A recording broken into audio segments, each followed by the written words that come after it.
현대인들의 특징 중에 가장 중요한 특징은 바쁘다는 겁니다. 그들의 삶이 늘 분주합니다. 그래서 사실 우리에게는 휴식이 필요한 거죠. 근데 휴식이 필요한데 이런 휴식도 잘 쉬어야 합니다. 제가 토요일마다 이제 새벽 기도를 올 때 많이 경험하는 것들 중에 하나가 뭐냐면 거리에서 비틀거리는 청년들을 종종 볼 수가 있습니다. 바로 불금을 맞이해서 청년들은 토요일부터 쉰다고 생각하니까 많은 사람들이 바로 음주, 가무를 즐기다가 그것도 새벽까지 그렇게 즐기는 모습을 종종 볼 수가 있습니다. 여러분, 이것이 과연 쉬는 모습일까요? 여러분, 우리는 휴식을 취해도 정말 주 안에서 진정한 쉼을 우리가 누려야 합니다. 오늘날 휴식 가운데는 오히려 이 휴식이 아니라 오히려 우리에게 삶의 일의 연장선으로 우리에게 다가올 때가 많이 있습니다. 특별히 명절 때가 되면 명절이 우리에게 휴식이 되어야 되는데 명절이 지나면 뭐라고 대부분 고백하나요? 명절 중흥군이라 이렇게 이야기하지 않습니까? 그래서 어떻게 보면 현대 부모님들은 참 지혜로운 것 같아요. 명절이 되어도 자녀들에게 오지 말라고 합니다. 단 돈만 보내라고 이야기하는 거죠. 여러분, 우리가 이 땅을 살아갈 때 때로는 삶을 위한 정지가 필요합니다. 여러분, 삶을 위한 정지라는 책이 있는데요. 그 책을 보면 아프리카의 칼라하리 사막에 가면 스프링바크라는 산양이 있습니다. 근데 이 양들이 사막에 사는데 우리가 알듯이 사막에는 물도 부족하고 풀도 부족합니다. 그래서 그들이 먹던 물과 풀이 다 떨어지면 다른 곳으로 이동을 해야 합니다. 그래서 물과 풀을 다 먹으면 다른 곳으로 이동하는데 천천히 그렇게 이동을 합니다. 천천히 이동하다가 제일 먼저 물과 풀을 발견하며 양들이 제일 앞장선 양이 뜁니다. 그러면 그 옆에 있는 양들은 앞에 뛰는 양들 보고 같이 뜁니다. 뒤따라오는 양들은 영문도 모르고 뛰는 거죠. 그리고 제일 꼴찌에 있는 양들도 앞에 양들이 뛰니까 같이 뛴다는 겁니다. 그런데 이 양의 동물이라는 특성이 뭐가 있냐면 시력이 나쁘다는 겁니다. 여러분, 정말로 풀과 물을 발견하고 뛰면 좋은데 어떻게 보면 시력이 나빠서 절벽 가운데, 어떻게 보면 잘못 봐서 절벽 가운데 뛰어갈 수도 있다는 겁니다. 그러면 어떻게 됩니까? 앞에 있는 양이 가까이 왔을 때, 절벽 가까이 왔을 때, 아, 이것은 아니구나. 멈추려고 해도 계속해서 양들이 뒤따라오기 때문에 결국에 낭떠러지기로 떨어져서 죽는다는 이야기입니다. 여러분, 우리들의 삶의 정지가 바로 이렇게 필요하다는 이야기입니다. 여러분, 우리가 가끔 이제 지하철을 타기 위해서 계단을 내려가잖아요. 계단을 내려갈 때 노인들이 천천히 내려가는 모습을 볼 수가 있습니다. 그 뒤에 청년들도 똑같이 계단을 내려옵니다. 근데 문제는 뭐냐면요. 노인들은 천천히 내려가는데 청년들도 처음에 천천히 내려가다가 지하철이 때르릉 소리가 나면 어떻게 합니까? 그때부터 청년들은 뛰어내려가기 시작합니다. 근데 문제는 이 청년들이 뛰어가다가 앞에 있는 노인들을 치고 뛰어간다는 이야기입니다. 결국 그것 때문에 노인들이 다치거나 어떻게 보면 힘든 그런 상황을 맞이할 수도 있다는 이야기예요. 여러분, 아름다운 사회, 좋은 사회는 어떤 사회일까요? 우리가 코로나 때 사회적 거리두기 여러분들 경험하셨잖아요? 여러분, 이처럼 우리가 좋은 사회는 어떻게 보면 아름다운 사회는 어떤 사회냐면 다른 사람을 배려하고요. 다른 사람의 삶의 간격을 위해서 다른 사람을 배려하는 입장에서 우리가 걸어가는 삶이 많을수록 아름다운 사회고 좋은 사회라는 것을 우리가 알 수가 있습니다. 여러분, 저마다의 삶의 속도가 있습니다. 여러분, 청년들은 어떻게 보면 60, 70으로 인생을 달려갈 수가 있습니다. 빠르게 달려갈 수도 있다는 거예요. 근데 노인들의 삶의 속도는 그렇지 못합니다. 근데 청년들이 그 노인들의 삶의 속도에 맞춰서 가면 좋은데 그렇지 못할 경우가 많이 있다는 거죠. 그렇게 되면 사회가 너무나도 혼란스럽고 너무나도 힘들어질 수밖에 없습니다. 여러분, 때로는 우리가 살기 위해서 한 일이 어떤 결과를 낳느냐면 살기 위해서 일을 했는데 죽음을 가져다 줄 수도 있고요. 그리고 잘하려고 한 일이 나쁜 결과를 가져오는 일이 세상에는 너무나도 많이 있습니다. 그래서 때로는 우리가 내가 하는 모든 일을 잠시 멈추고 우리가 뒤를 한번 돌아볼 필요가 있다는 겁니다. 내가 지금 가고 있는 길이, 내가 지금 하고 있는 하고 있는 일이 제대로 된 일인가, 바른 일인가, 정말 주님이 원하시는 일인가, 잠시 내가 하는 모든 일들을 잠시 내려놓을 필요가 있다는 겁니다. 여러분, 오늘 본문에 보면 전도서는 바로 이런 삶의 지혜를 대해서 우리에게 이야기를 하고 있는데요. 여러분, 전도서는 오늘 이렇게 이야기를 하고 있습니다. 여러분, 전도자는 오늘 마음을 다해서 생각해 보았고요. 그는 모든 일을 세밀히 연구해 보았고, 그리고 자세히 살펴보기도 했습니다. 이것을 통해서 그는 삶의 지혜를 우리에게 말해주고 있습니다. 여러분, 사자성어 중에 경물치지라는 말이 있습니다. 경물치지. 세상에서 벌어지는 일들을 유심히 살펴봄으로 삶의 이치를 깨닫게 된다는 이야기입니다. 우리가 비록 못 배웠을지라도 여러분, 사물에 대해서 우리가 깊이 한번 관심을 가지고 그 사물을 깊이 한번 집중해 본다면 그 사물을 통해서 우리가 깨닫는 바가 많이 있다는 이야기입니다. 여러분, 윌리엄 블레이크가 쓴 순수의 전조 중에서 그 책에 보면 이런 이야기가 있거든요. 한 알의 모래에서 우주를 보고 들판에 핀 한 송이 꽃에서 천국을 본다.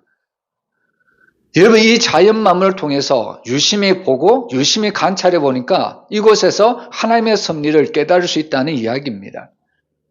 여러분, 우리도 마찬가지거든요. 우리가 너무 바쁘다 보니까 하나님이 만드신 이 아름다운 세상을 우리가 돌아볼 여유가 없습니다.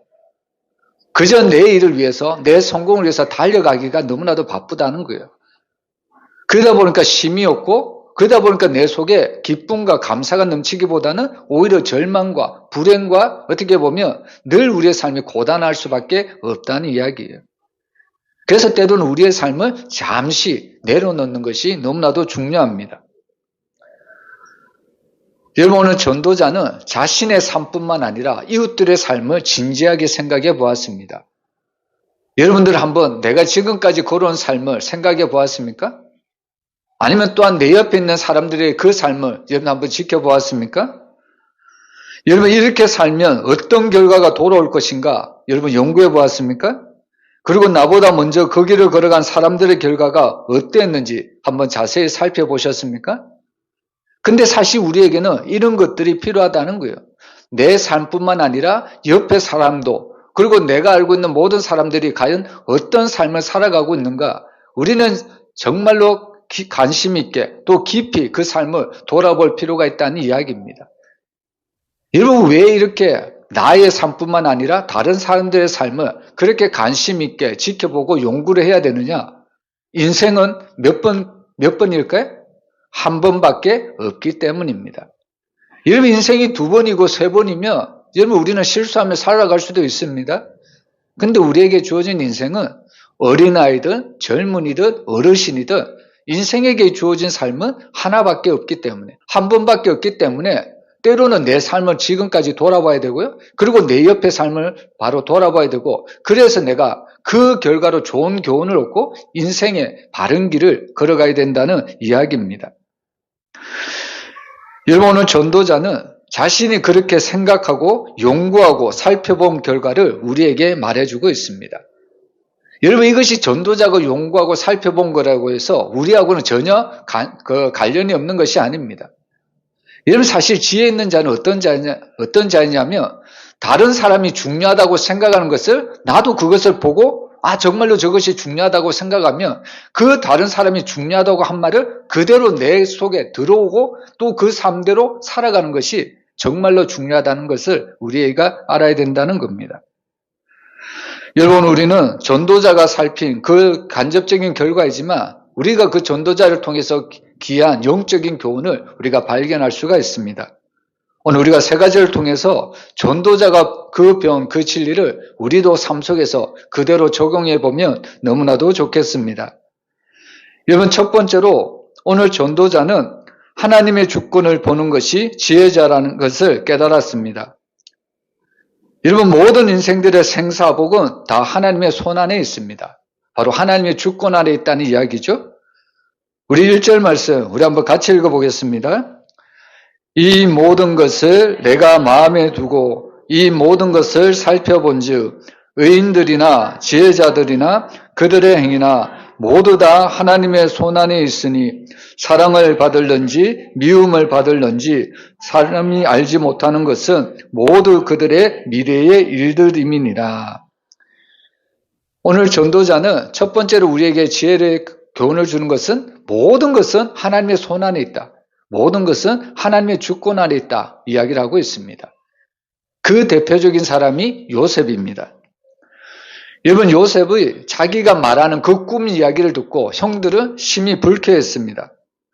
여러분, 형들은 요셉이 오만방자여 그런 말을 하는 것으로 알고 심지어는 죽이기까지 하려고 했습니다.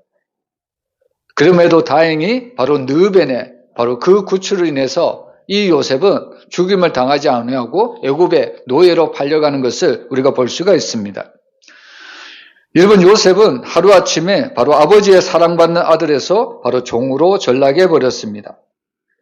그리고 또한 보디발의 집에서는 어떤 일을 당했습니까? 여러분, 보디발의 집에서는 이 요셉이 순전하게 믿음을 지키다가 바로 누명을 쓰고 감옥에 갇히게 되었습니다. 그것뿐만 아니라 감옥에서 바로 왕의 술 빚는 간흥장의 꿈을 해석해 주었지만 이 술 빚는 간흥장은 요셉의 은혜를 까마득하게 잊어버렸습니다. 그 세월이 바로 장장 13년이었다는 것을 알 수가 있습니다. 여러분, 보통 사람이라면 이 정도라면 여러분 일을 가는 것이 당연하지 않을까요? 여러분, 요셉이 만약에 세상의 사람이라면 요셉의 인은 아마 남아있지 않을 겁니다. 왜냐하면 형들에 대한 그리고 보디발의 그 아내에 대한 그리고 그 감옥에서 갇힌 그 술 밑에 그 간흥장에게 은혜를 베풀어 줬는데 오히려 자기가 베푼 은혜를 싸그라지 다 잊어버리는 그 사람들에 대해서 늘 하루하루 일을 갈다 보니까 이가 하나도 아마 남아있지 않을 것이라고 생각해 볼 수가 있습니다.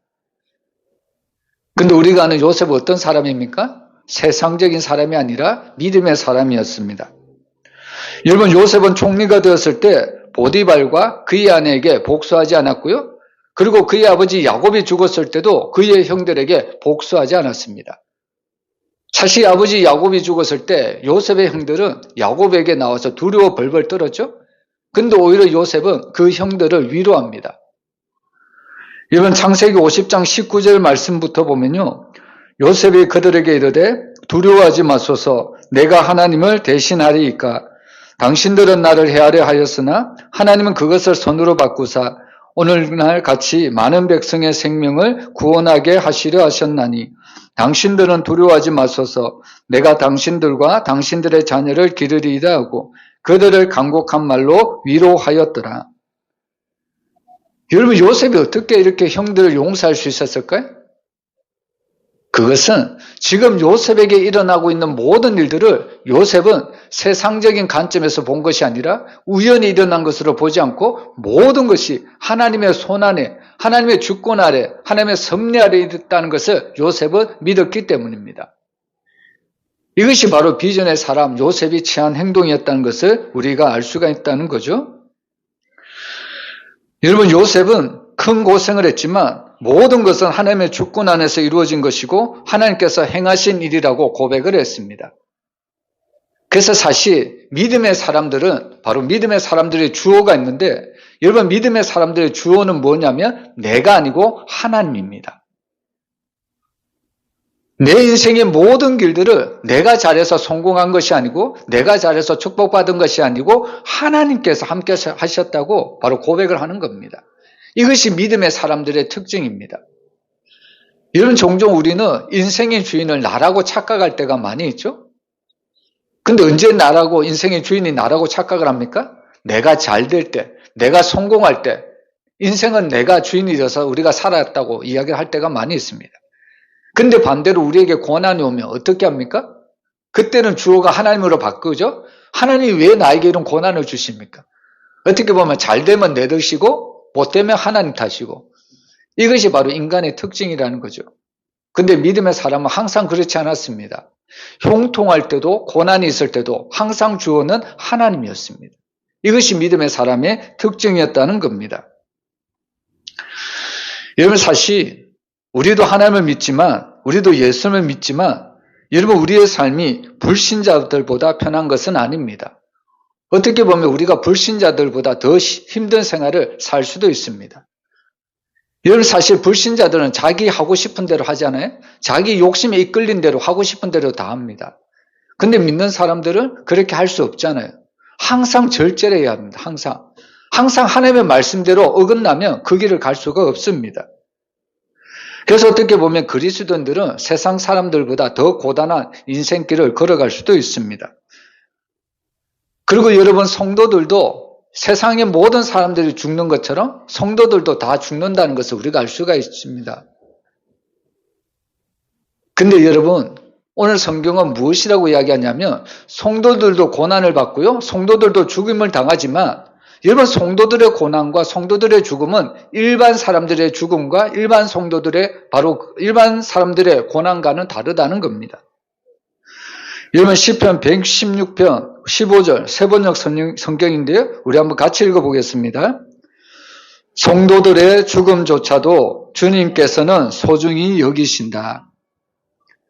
여러분, 하나님은 성도들의 죽음조차도 소중히 여기신다고 말씀합니다. 믿으십니까? 여러분, 이 말씀의 의미를 잘 새겨들어야 됩니다. 지금 이제 이 말씀을 하고 있지만 이 말씀의 의미가 무엇인지를 우리가 잘 깨달아야 합니다. 여러분, 모든 사람이 죽지만 성도도 죽습니다. 근데 성도는 하나님께서 바로 귀하게 여기신다고 이야기를 하죠. 이것은 바로 성도들에게는 죽음도 축복이라는 겁니다. 여러분, 성도들에게 왜 죽음이 축복일까요? 여러분, 성도들에게 이 죽음이 축복이라는 것은 무엇이냐면 모든 것들이 하나님의 보호 안에 있다는 것을 이야기하고 있습니다. 여러분, 성도는 죽지 않을 때도 하나님의 보호 아래 있고요, 성도가 죽고 난 후에도 하나님의 보호 아래 우리가 천국으로 올라갈 수가 있다는 겁니다. 세상 사람들과는 전혀 다르다는 겁니다. 여기서 말하는 성도의 죽음이 하나님 앞에 복이라는 것은 바로 우리가 하나님의 그 보호의 손길이 있다는 것을 말씀하는 의미입니다. 여러분, 하나님 안에 있는 자에게 하나님께서 약속하신 것이 뭘까요? 여러분, 하나님을 믿는 자에게 하나님이 약속하신 축복이 뭡니까? 영생을 허락하셨습니다. 그죠? 그리고 이 땅의 삶을 살아간 자에게 하나님이 약속하신 축복은 뭐냐면 승리의 보장을 해주셨다는 겁니다. 여러분, 예수 그리스도께서 이미 십자가에서 모든 것을 승리하셨기 때문에 우리도 예수님을 믿고 따르고 동행하기만 하면 하나님이 우리가 이 땅에서 승리의 삶을 보장해 주셨다는 것을 이야기를 하고 있다는 겁니다. 그래서 오늘 전도자는 바로 우리가 삶을 통해서 우리가 깨달을 수 있는 첫 번째 죄가 뭐냐면 모든 것은 하나님의 주권 안에 있다. 하나님의 손길 안에 있다. 우연히 일어나는 것은 아무것도 없다. 그래서 우리는 그 능하신 손길 안에서 하나님 앞에 모든 것을 맡기며 믿음으로 살아가야 된다는 것을 우리에게 교훈해 주고 있습니다. 여러분, 우리가 날마다 하나님만 의지하고 하나님 앞에 모든 것을 맡길 때 하나님께서 우리의 삶을 형통한 삶으로, 무엇보다 하나님께서 우리를 영생의 삶으로 인도해 주시는 줄 믿으시길 바랍니다. 그리고 두 번째로요, 오늘 전도자를 통해서 깨달을 수 있는 것은 죽음이 확실하다는 것을 보는 것이 바로 삶의 지혜라는 것을 깨달을 수가 있습니다. 여러분, 2절 말씀 우리 한번 같이 읽어보겠습니다. 모든 사람에게 임하는 그 모든 것이 일반이라 의인과 악인, 선한 자와 깨끗한 자와 깨끗하지 아니한 자, 제사를 드리는 자와 제사를 드리지 아니하는 자에게 일어나는 일들이 모두 일반이니 선인과 죄인, 맹세하는 자와 맹세하기를 무서워하는 자가 일반이로다. 여기 보면 일반이라는 단어가 참 많이 나오죠? 여러분, 나이가 들면 평준화가 이루어진다고 합니다. 나이가 들면 이제는 더 이상 다른 사람들과 비교할 것도 없다는 거예요. 특별히 나이가 들면 어떤 평준화가 이루어지냐면 미모의 평준화가 이루어집니다. 여러분, 젊었을 때는 사실 많이 안 꾸며도 얼마나 예쁩니까? 근데 나이가 들으면 아무리 이렇게 치장을 한다 할지라도 그 얼굴이 그 얼굴입니다. 미모의 평준화가 이루어진다는 거예요. 근데 사실 이 땅에 있는 모든 사람들에게 평준화가 있다면 무엇이냐면 결국 죽음이라는 겁니다. 죽음이라는 것은 누구도 피해갈 수가 없습니다. 여러분, 죽음은 왜 올까요? 성경은 죄의 삭은 사망이라고 이야기하잖아요. 결국에 모든 인간이 죄인이기 때문에 사망이 모든 사람에게 이루어질 수밖에 없다는 겁니다. 그래서 육신적으로 보면요, 의인도 죽고 악인도 죽습니다. 그래서 모든 인생들은 반드시 다 죽는다는 사실을 인정을 해야 합니다. 그래서 제가 가끔 이제 이 전도서 말씀을 드리면서 장례식에 자주 가보아야 된다고 말씀을 드렸죠. 여러분, 우리가 장례식에 가보면 가족들이 울고 몸부림치는 모습을 우리가 자주 볼 수가 있습니다. 물론 가족들이 사랑하는 가족을 떠나보는 것에 대해서 울고 몸부림치며 통곡할 때가 있는 것을 간혹 볼 수가 있는 거죠. 근데 저는 그런 모습을 보면서 저는 이런 생각을 또 한번 해보게 됩니다. 지금은 자신들이 죽은 자를 장사하지만 본인들도 죽어서 땅에 묻힐 것이라는 생각을 얼마나 과연 하고 살아갈까, 이런 생각을 한번 해보게 됩니다. 여러분, 왜 우리가 장례식에 자주 가보아야 되냐면 장례식에 가서 그 땅에 묻히는 사람을 보면서 나도 저 땅에 언젠가는 묻힐 것인데 나는 과연 그렇다면 이 남은 생애를, 나의 남은 죽음을 어떻게 준비하며 살아갈 것인가, 이런 교훈을 우리는 장례식장에 가서 배울 수가 있다는 이야기입니다. 여러분, 창세기 5장을 보면 놀라운 사실이 있는데 아담부터 노아 홍수 이전까지의 사람들을 보면 무려 1000년 가까운 세월을 살았던 사람들입니다. 아담은 930세를 살았고요. 무드셀라는 969세를 살았습니다. 우리는 이런 모습을 보면서 어떻게 인간들이 그렇게 장수할 수 있었을까? 우리는 많은 사람들이 여기에 초점을 맞추고 있습니다. 근데 사실 창세기 5장은 어떻게 인간들이 이렇게 오래 살 수 있었는가, 여기에 초점이 있는 것이 아닙니다. 여러분, 창세기 5장에서 우리에게 교훈하는 것은 뭐냐면 결국에 여기에 나오는 수많은 사람들의 뭐라고 이야기하냐면 이들이 낳고 죽었더라, 여기로 결말이 난다는 겁니다. 결국 그들이 아무리 오랜 인생을 산다고 할지라도 결국 그들의 마지막은 죽음이었다는 것을 창세기 5장은 우리에게 교훈해주고 있습니다. 그래서 사실 우리는 성경의 관점을 잘 보아야 합니다. 우리 사람들은 나도 어떻게 하면 저렇게 오래 살 수 있을까? 우리는 그런 관점을 보고 창세기 5장을 읽을 수도 있지만, 그러나 사실 창세기 5장의 주된 관점은 낳는데, 오래 장수하는데 그런 관점이 있는 것이 아니고 결국 모든 사람들은 그렇게 오래 살아도 결국 죽을 수밖에 없는, 죄의 값으로 죽을 수밖에 없는 인생들이라는 것을 가르쳐주고 있습니다. 근데 거기에 비해서 반대해서 우리에게 나오는 족보가 있습니다. 마태복음 1장에 예수님의 족보가 나오죠. 여러분, 예수님의 족보의 특징이 뭘까요? 아브라함이 이삭을 낳고 이삭은 야곱을 낳고, 그죠? 계속해서 낳고 죽었더라는 말이 안 나오더라고요. 여러분, 결국 우리가 예수님의 이 족보를 통해서 우리가 무엇을 알 수 있냐면요, 예수님의 이 땅에 오신 목적이 뭐냐면 우리를 죽이러 오신 것이 목적이 아니라 우리를 살리려고 오신 목적이라는 것을 우리가 믿을 수가 있습니다. 그래서 창세기 5장에 나오는 족보하고 마태복음 1장에 나오는 예수님의 족보는 하늘과 땅 차이입니다. 여러분, 어쨌든 이 세상의 모든 사람들의 평준화는 바로 죽음으로 기결된다는 것을 우리가 알 수가 있습니다. 몇 세를 향수하고 죽었더라, 또한 낳고 죽었더라, 이 말 속에 어떻게라는 삶의 내용이 바로 포함될 뿐이라는 겁니다. 여러분, 사람이 왜 죽음이라는 것을 늘 인정하고 늘 인식하며 살아가야 될까요? 바로 죽음을 생각할 때 그때서야만 사람이 진실해지기 때문입니다. 여러분, 때로는 우리가 살아있을 때 사람들과 대화를 해보고 또 다른 사람들에 대해서 행동을 할 때 때로는 가식적인 행동을 할 때가 많이 있습니다. 근데 사실 우리가 죽음 앞에 딱 맞닥뜨리면요, 더 이상 가식, 위선적인 행동을 할 필요가 없습니다. 여러분, 죽음을 앞두고 있는 사람, 임종을 앞두고 있는 사람하고 대화를 해보세요. 진실한 말만 나올 수밖에 없습니다.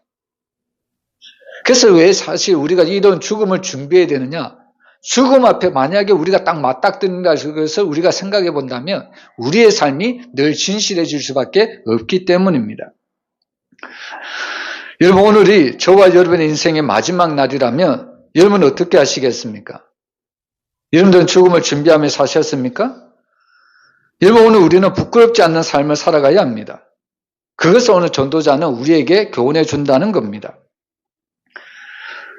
여러분 일생 동안 돈만 모으면서 한 푼도 쓸 줄 모르던 수존노가 불치의 병을 얻게 되어 죽게 되었습니다. 근데 그렇게 돈만 모았던 그 수존노가 마지막으로 무엇이라고 이야기하는지 아십니까? 누구라도 나를 살려주면 내 재산의 절반이라도 주겠습니다. 이렇게 이야기를 합니다. 여러분 처음에는 자신의 병을 고쳐주겠다면 내 재산의 절반이라도 주겠다고 이야기를 합니다. 얼마나 급박했으면 이 수존노가 이런 이야기를 했을까요? 근데 나중에는 점점 그 양이 늘어납니다. 마지막에 이 수존노가 뭐라고 이야기할까요? 나의 목숨만 구해준다면 나의 모든 재산을 당신에게 드리겠습니다. 처음에는 절반이었는데요. 나중에는 모든 재산을 드리겠다고 이야기를 합니다. 근데 중요한 것은 뭘까요? 내가 재산을 절반을 드려도, 내가 전 재산을 드려도 과연 나의 생명을 내가 고칠 수 있을까요? 나의 생명을 좌지우지할 수 있을까요? 할 수가 없다는 겁니다. 여러분 이 땅의 것들을 통해서는 우리의 생명을 어찌할 수가 없습니다. 그래서 사실 여러분 사람은 얼마나 오래 살았느냐 이것이 중요하지 않습니다. 정말로 사람에게 있어서 무엇이 중요하면 어떻게 살았느냐, 누구 안에서 살았느냐 이것이 바로 정말로 중요하다는 것을 우리에게 교훈해 주고 있습니다. 여러분들 누구 안에서 사셨습니까? 오직 예수 그리스도 안에서 살아가시기를 바랍니다. 여러분 2000년 전 갈보리 언덕 위에는 세 개의 십자가가 세워졌습니다. 세 사람 모두 다 십자가 위에서 죽었지만 세 사람의 모두 죽음의 의미는 다 달랐습니다. 여러분 한편의 강도는 결국 자기의 죄 때문에 죽습니다. 그리고 또 한편에 달린 강도는 비록 자신의 죄 때문에 죽긴 하지만 예수님께 자기의 영혼을 의탁할 때 그는 예수님께 낙원을 허락받았습니다. 그리고 또 마지막 십자가가 있죠. 누가 지신 십자가일까요? 예수님의 십자가 있습니다. 여러분 예수님은 죄 때문에 십자가를 지신 것이 아닙니다. 모든 인류의 죄를 대속하시기 위해서 주님이 십자가를 지셨다는 겁니다. 근데 놀라운 것은 주님이 나의 죄를 대신해서 그 대속하신 그 십자가를 믿는 순간 하나님은 나의 모든 죄를 흰 눈과 같이 흰 양털과 같이 깨끗하고 바로 깨끗하게 사해 주시고 용서해 주시겠다고 약속을 하셨습니다. 바로 우리에게 영생을 약속해 주셨다는 말씀입니다. 여러분 오늘 우리가 이 땅을 살아가지만 정말 우리는 날마다 죽음을 위한 그런 준비를 살아가야 합니다. 여러분 사실 우리가 삶을 살아가면 살아갈수록 무엇에 더욱더 가까이 가는 삶이냐면 죽음에 가까이 가는 삶이라는 것을 우리가 깨달아야 합니다. 이것이 정말 지혜자의 삶입니다. 그래서 내가 하루를 살며 나에게 죽음이 더 가까이 왔구나 이런 것을 깨달을 때 내가 오늘 나에게 주어진 하루를 어떻게 살아가야 될지 우리에게 분명한 해답이 주어지는 겁니다. 누구 안에서 살아가야 될지 그 해답이 바로 우리에게 주어진다는 겁니다. 여러분 우리가 대체로 우리가 임종을 맞이하시는 그 얼굴들을 보면요 어떻게 보면 두 가지 얼굴로 나뉘는 것 같아요. 여러분 임종을 맞이한 그분들의 얼굴을 보면 첫 번째 얼굴은 비록 이 땅에서는 고생과 고난과 육체 질병 때문에 힘든 삶을 살았지만 마지막 임종 때에는 그 얼굴이 환하게 펴지고 평안한 가운데 하늘나라로 올라가는 분을 우리가 흔히 볼 수가 있습니다. 여러분 스데반의 모습이 그렇지 않습니까? 근데 두 번째 모습은 어떤 모습일까요? 여러분 그 얼굴을 보면 너무나도 힘듭니다. 그 얼굴을 보는 그 자체가 너무나도 힘들다는 거예요. 여러분 어떻게 보면 한쪽은 너무나도 평안한 가운데 또 하늘나라로 올라가는데 어떻게 보면 두 번째 얼굴은 너무나도 힘든 얼굴을 우리에게 보여주고 있습니다. 여러분 저는 이런 모습을 보면서 이렇게 깨닫습니다. 우리가 이 땅에서 어떤 삶을 살아가야 될 것인가? 저는 이렇게 한번 생각해 봅니다. 여러분 얼굴이 활짝 펴지고 정말 평안한 가운데 죽음을 맞이하는 사람은 하나님께서 그 영혼을 받아주셨다고 저는 믿습니다. 그래서 사실 우리가 이 땅에서 어떤 삶을 살아가야 될 것인가 너무나도 중요하다는 이야기죠. 여러분 하나님은 비록 죽음이라는 것은 모든 사람은 피해갈 수는 없지만 그러나 이 죽음 뒤에 하나님은 믿는 자에게 영생을 허락해 주셨고 영생을 선물로 주셨습니다. 여러분 오늘 우리가 날마다 이런 죽음을 준비해 나갈 때 하나님은 우리에게 영생이라는 선물을 주셨음을 믿고 날마다 주님 앞에 나아가는 저와 여러분의 삶이 되시기를 주의 이름으로 축복합니다. 그리고 세 번째로요. 여러분 인간의 전적인 부패를 보는 것이 참된 지혜라고 이야기를 합니다. 우리 3절 말씀 같이 읽어보겠습니다. 모든 사람의 결국은 일반이라 이것은 해 아래에서 행해지는 모든 일 중에 악한 것이니 곧 인생의 마음에는 악이 가득하여 그들의 평생에 미친 마음을 품고 있다가 후에는 죽은 자들에게로 돌아가는 것이라. 여러분 요즘 뉴스를 보면 어떤 뉴스가 잘 나옵니까? 긍정적인 뉴스가 많습니까? 아니면 부정적인 뉴스가 많습니까? 여러분 요즘 뉴스를 보면 긍정적인 것보다 부정적인 뉴스가 훨씬 많죠? 근데 이런 뉴스가 부정적인 뉴스가 많은 것은 오늘날만 그렇습니까? 과거에도 늘 그랬다는 겁니다. 여러분 뉴스라는 것은 대부분 사회의 어두운 면을 전해주고 있는 것 같습니다. 그런데 오늘 이 뉴스가 꼭 어두운 부분을 꼬집어 밝히고 싶어서 그런 뉴스를 방영하는 것이 아닙니다. 왜냐하면 인간의 행위가 원래부터 이렇게 죄악으로 가득 찬 세상이라는 것을 우리에게 깨닫게 해준다는 이야기입니다. 여러분 노아 당시에는 세상에 죄악이 가득 차 있었죠? 사람들이 마음에 품은 생각과 계획과 모든 것들이 항상 악할 뿐이라고 이야기를 하고 있습니다. 근데 사실 오늘 우리가 살아가는 세상은 노아 시대보다 훨씬 더한 세상이라는 것을 우리가 깨달아야 합니다. 여러분 성경은 만물보다 거짓되고 심히 부패한 것은 사람의 마음이라고 이야기를 하고 있습니다. 인간들의 마음이 너무나도 부패하여 있습니다. 그러다 보니까 선을 행하는 것이 아니라 너무나도 악을 향하여 달려가고 있다는 이야기입니다. 그래서 우리는 세상에 악한 일이 많음으로 인해서 웬만한 일을 가지고서는 잘 놀라지도 않습니다. 여러분 사람들은 이런 세상의 악한 일들을 보면서 왜 세상이 이렇게 되었을까? 때로는 한탄하기도 하지만 결국의 세상은 이런 죄악 때문에 결국의 이 세상은 악한 세상으로 변할 수밖에 없다는 것을 우리에게 가르쳐주고 있습니다. 그래서 사실 전도자는 우리에게 무엇이라고 이야기하냐면 이 세상의 모든 것들이 일평생 미친 마음을 품고 사는 것이 바로 인간이라고 이야기를 하고 있다는 겁니다. 여러분 세상 사람들 말에도 가끔 이런 말을 하더라고요. 정말 이 시대를 살아보다 보니까 미치지 않고서는 살아갈 수가 없다.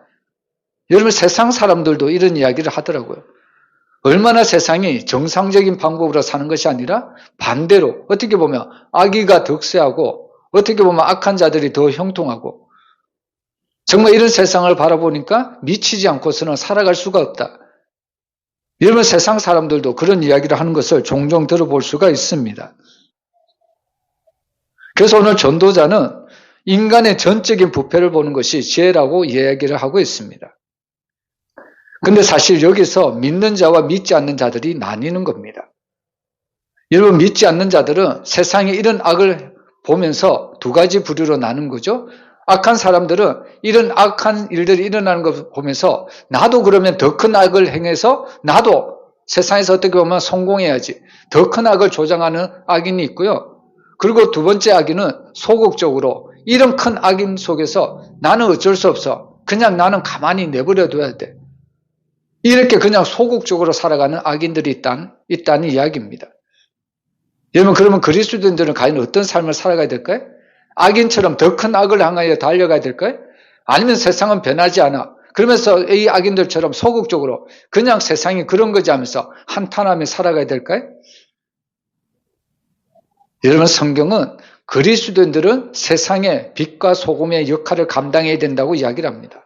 여러분 이 말은 세상을 변화시켜 나가야 된다는 것을 이야기를 하고 있습니다.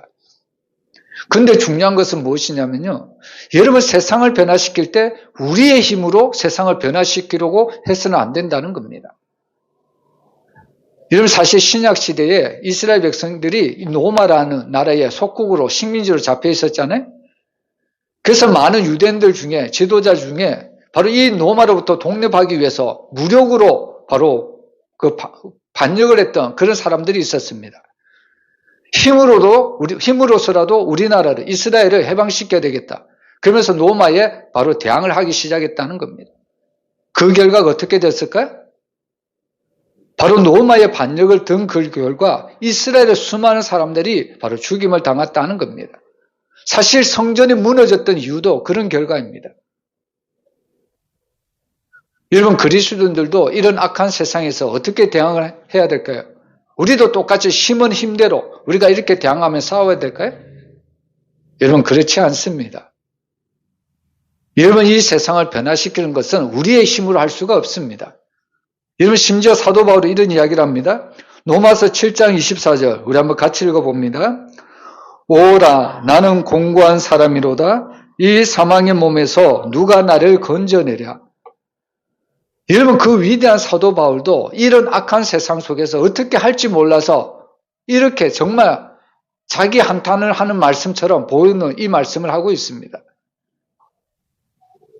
근데 여러분, 오늘 사도 바울은 이 말씀을 통해서 그 뒷말씀을 보면 우리에게 어떤 것을 이야기해 주냐면 결국 세상을 이기는 것은 내 힘이 아니라 하나님의 힘, 특별히 성령의 힘으로 이 세상을 변화시키고 이 세상에서 이길 수 있다는 것을 우리에게 가르쳐주고 있습니다.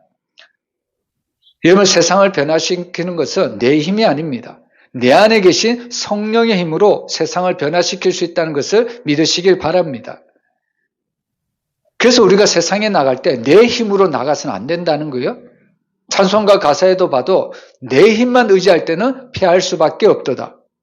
근데 내 안에 계신 예수님, 내 안에 계신 성령님의 힘을 권능을 힘입고 나갈 때 우리는 세상을 당당히 나가서 이길 수 있고 세상에서도 승리의 삶을 살아갈 수가 있다는 이야기입니다. 그래서 날마다 우리는 성령 충만한 삶을 우리가 살아야 합니다.